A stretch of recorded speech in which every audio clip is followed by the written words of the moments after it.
À cause de cela, je fléchis les genoux devant le Père de notre Seigneur Jésus-Christ. Éphésiens 3,14. Soyez bons les uns envers les autres, compatissants, vous pardonnant réciproquement comme Dieu vous a pardonné en Christ. Éphésiens 4,32. Il y a 3 pas vitaux que nous avons à parcourir pour connaître la plénitude de Dieu. Le premier est la rédemption par le sang. Le second est la séparation d'avec le monde. Le troisième, le renoncement à soi. Une chose importante après être entré dans la plénitude de Dieu est de marcher continuellement dans l'obéissance. Lorsque nous allons de l'avant dans la vie chrétienne, dans l'obéissance à la foi, le plan et le dessein de Dieu pour nous est de porter beaucoup de fruits. Le secret pour porter beaucoup de fruits est demeurer. Il est important de réaliser que depuis que chaque croyant est uni à Christ par le Saint-Esprit, tous les croyants sont uns les uns aux autres.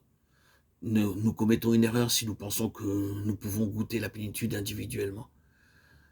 La plénitude de Dieu est expérimentée corporativement ou collectivement, mais non pas individuellement.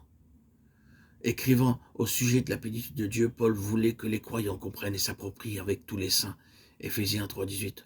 Non pas l'un d'entre nous seulement qui aurait complètement saisi toute la vérité de l'amour de Dieu, mais alors que nous partageons l'un l'autre, nous deviendrons des croyants mûrs. Le livre des Éphésiens peut être divisé en 2 parties principales, la doctrine, l'appel céleste des croyants, et la pratique, la conduite des croyants sur la terre. L'Écriture apporte une attention pleine de son à la fois à la doctrine et à la pratique. Aucune doctrine ne nous conduira dans une marche pratique si ce n'est dignement. Après avoir exposé la doctrine, Paul concentre notre attention sur la pratique. Ce qui est votre vocation, marchez-y dignement. C'est ainsi que nous connaîtrons la plénitude en Dieu. Par le salut, le croyant à la rédemption, le pardon et l'héritage, tous nous portons attention à ce que Dieu le Père, Dieu le Fils, Dieu le Saint-Esprit mentionne de notre salut. Notre Dieu en qui nous croyons est un Dieu trinitaire. Dans le premier des 3 chapitres des Éphésiens, Paul concentre notre attention sur la pratique. Ce qui est votre vocation, marchez-y dignement. C'est ainsi que nous connaîtrons la plénitude en Dieu.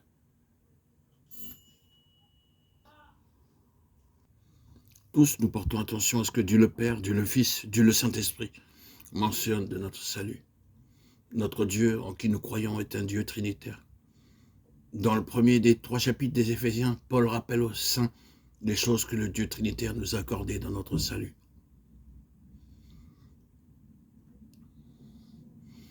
Nous ayant prédestinés dans son amour à être ses enfants d'adoption par Jésus-Christ selon le bon plaisir de sa volonté.